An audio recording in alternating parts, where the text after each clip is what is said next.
ADHD is prevalent in our communities and in the general population, but typically when we consider ADHD not diagnostics and treatment, we consider it in children. So I based my research proposal off of the need for effective treatments for adults with ADHD and to ensure that they are diagnosed appropriately.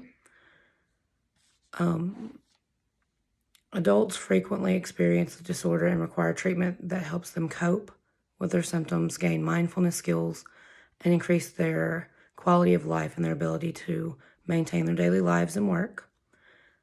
And so my research proposal looks to determine if treatments that were previously used with children, as that's where the research lies, would be useful with adults with some adjustments made for their age.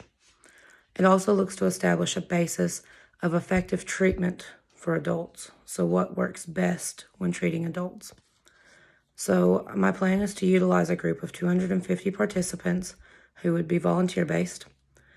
Everyone would be 18 and up.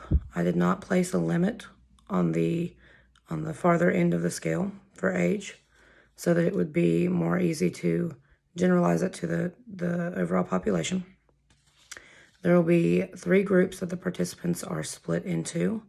The first being receiving treatment with medication.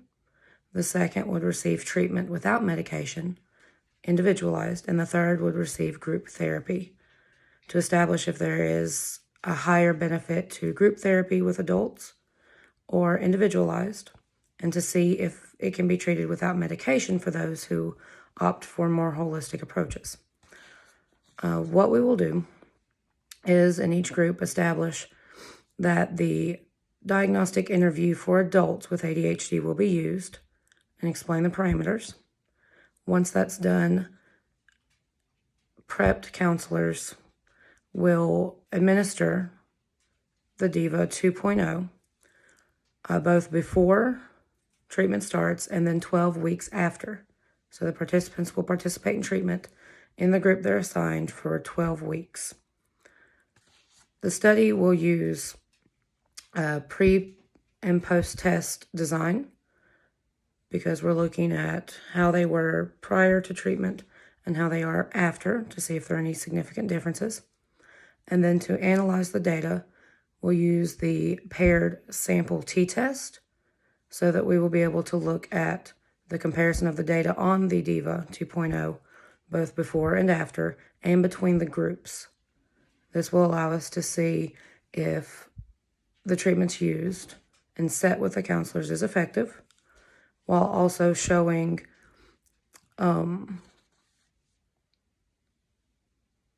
what types of treatment, if the same treatments for the children will work or if they're different, and if we need to establish a whole new type of treatment for these individuals. The reason this is important is because while most people are diagnosed as children, some go undiagnosed until adulthood and start showing symptoms or realizing them. Others are diagnosed as children and don't receive appropriate treatment once they're adults. And so this helps extend what we've already worked on with children in the population to the overall population.